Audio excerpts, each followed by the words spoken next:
சபாநாயகர் அப்பாவுவை AIADMK MLA KP. Munusamy ஒருமையில் பேசியதால் சட்டப்பேரவையில் சலசலப்பு ஏற்பட்டிருக்கிறது.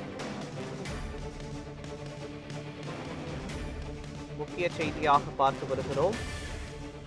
சபாநாயகர் அப்பாவுவை அதிமுக எம்எல்ஏ கே.பி. முனுசாமி ஒருமையில் பேசியதால் சட்டப்பேரவையில் சலசலப்பு ஏற்பட்டிருக்கிறது. இது தொடர்பான விவரங்களை வழங்குவதற்காக நமது செய்தியாளர் சாமுவேல் எபினேசர் இணைப்பில் இணைக்கிறார். சாமுவேல் எபினேசர், சபாநாயகர் அப்பாவுவை அதிமுக எம்எல்ஏ கே.பி. முனுசாமி ஒருமையில் பேசியதால் சட்டப்பேரவையில் சலசலப்பு ஏற்பட்டிருக்கிறது. இது தொடர்பான விவரங்களை பதிவு பண்ணுங்க.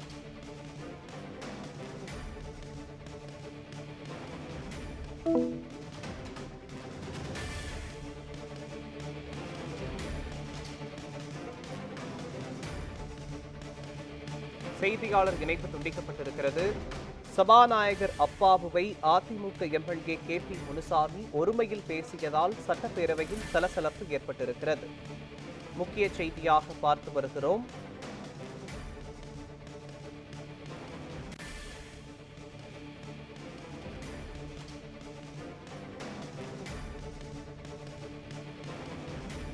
சபாநாயகர் அப்பாவுவை அதிமுக எம்எல்ஏ கே.பி. முனுசாமி ஒருமையில் பேசியதால் சட்டப்பேரவையில் சலசலப்பு ஏற்பட்டிருக்கிறது. இது தொடர்பான விவரங்களை வழங்குவதற்காக நமது செய்தியாளர் சாமுவேல் எபினேசர் இணைப்பில் இணைகிறார். சாமுவேல் எபினேசர், சபாநாயகர் அப்பாவுவை அதிமுக எம்எல்ஏ கே.பி. முனுசாமி ஒருமையில் பேசியதால் சட்டப்பேரவையில் சலசலப்பு ஏற்பட்டிருக்கிறது. இது பற்றிய முழுமையான விவரங்களை பதிவு பண்ணுங்க. மோகன், இன்றைய தினம் சட்டப்பேரவையில் தற்போது முன்னாள் அமைச்சர் கே.பி. முனுசாமி நிதிநிலை அறிக்கை தொடர்பான விவாதமான தற்போது நடைபெற்று இருக்கிறது. அப்பொழுது 4 லட்சம், அதாவது 4 ஆண்டுகளில் 4 லட்சம் கோடி கடன் வாங்கியுள்ளீர்கள், ஆனால் வரியும் அதிகரித்து இருக்கிறது என்று அவர் பேசியிருந்தார். இந்த நிலையில் இந்த 4 ஆண்டுகளில் நீங்கள் அதாவது 4 லட்சம் கோடி கடன் வாங்கி இருக்கிறீர்கள் என்று கே.பி. முனுசாமி அவர்கள் தனது உரையின் போது குறிப்பிட்டிருந்த நிதித்துறை அமைச்சரிடம் அதுக்கான விளக்கமும் கேட்டறியப்பட்டிருந்தது. தொடர்ந்து அவருக்கு கேள்வியை சபாநாயகர் குறுக்கே கேள்வியை எழுப்புவதால் நேரம் குறைவாக கொடுப்பதாக கூறி திடீரென்று ஆத்திரம் அடைந்த கே.பி. முனுசாமி அவர்கள் திடீரென ஒருமையில் சபாநாயகரை பேசியது பெரும் சர்ச்சையை ஏற்படுத்தியது. இந்த நிலையில் அவர்கள் ஒருமையில் பேசியது உடனடியாக அவை முன்னவர் துரைமுருகன் அவர்கள் அதற்கு மறுப்பாக தெரிவித்திருந்தார். இது போல ஒருமையில் பேச இருக்கிறது, அந்த குறிப்பை அவையிலிருந்து நீக்க வேண்டும் எனவும் அந்த வார்த்தையை திரும்பப் பெற வேண்டும் என்றும் அமைச்சர் துரைமுருகன் அவர்கள் உடனடியாக அவையில் தெரிவித்திருந்தார். இந்த பேச்சானது தற்போது ஒரு சலசலப்பை ஏற்படுத்தியிருந்த நிலையில் இதற்கு ஆதரவு தெரிவிக்கும் வகையில் முன்னாள் முதலமைச்சர் கலைஞர் அவர்களை பேரிட்டு அழைக்கக்கூடாது என்றும், அதே போல மறைந்த தலைவர்களை யாரும் பேர் சொல்லி அவையில் குறிப்பிடக்கூடாது என்றும், ஏற்கனவே சட்டப்பேரவையில் அவை முன்னவர் தெரிவித்திருக்கக்கூடிய சூழலில் யாரும் மறைந்த முதல்வர்களையோ இல்ல மறைந்த தலைவர்களையோ பேர் சொல்லி அழைக்க வேண்டாம் எனவும் தெரிவிக்கப்பட்டிருந்தது. இந்த நிலையில் கே.பி. முனுசாமி அவர்கள் மறைந்த முதல்வர் கருணாநிதி அவர்களை பெயர் சொல்லி அழைத்தவுடன் உடனடியாக திமுக எம்எல்ஏக்கள் தரப்பில் அவருக்கு எதிரான கண்டனமானது எழுந்திருந்தது. இதைத் தொடர்ந்து உடனடியாக அவை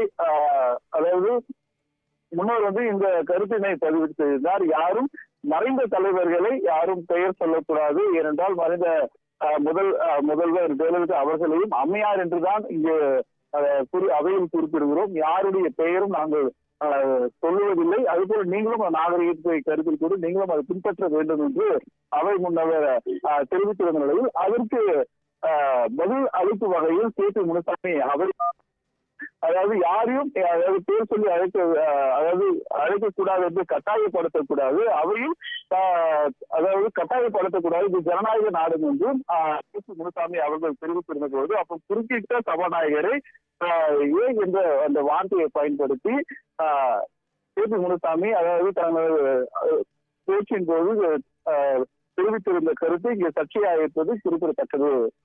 மோகன்.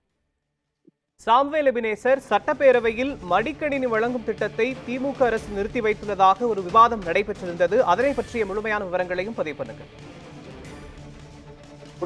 குறிப்பாக அதிமுக ஆட்சியில் மாணவர்கள் நலனை கருத்தில் கொண்டு இந்த மடிக்கணினி வழங்கும் திட்டமானது கொண்டு வரப்பட்டிருந்தது. இந்த மடிக்கணினி திட்டம் திமுக ஆட்சி பொறுப்பேற்றத்துக்கு முன்பதாக அதை நிறுத்தி வைக்கப்பட்டதாகவும் அதிமுக தரப்பில் தெரிவிக்கப்பட்டிருந்தது.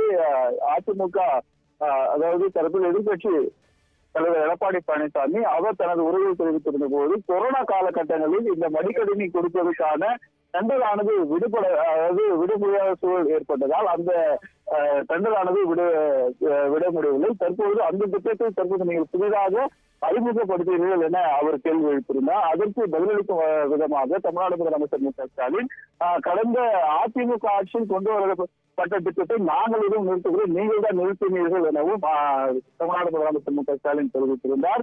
இந்த நிலையில் இந்த மடிக்கணினி வழங்கக்கூடிய திட்டத்தை மீண்டும் நாங்கள் தான் துவங்கி வைத்திருக்கிறோம், மாணவர்களின் நலனை கருத்தில் கொண்டு இந்த திட்டத்தை நாங்கள் துவங்கி வைத்திருக்கிறோம் என்று தமிழ்நாடு முதலமைச்சர் மு.க.ஸ்டாலின் பதிலளித்திருப்பது குறிப்பிடத்தக்கது. விவரங்களுக்கு நன்றி சாமுவேல் எபினேசர்.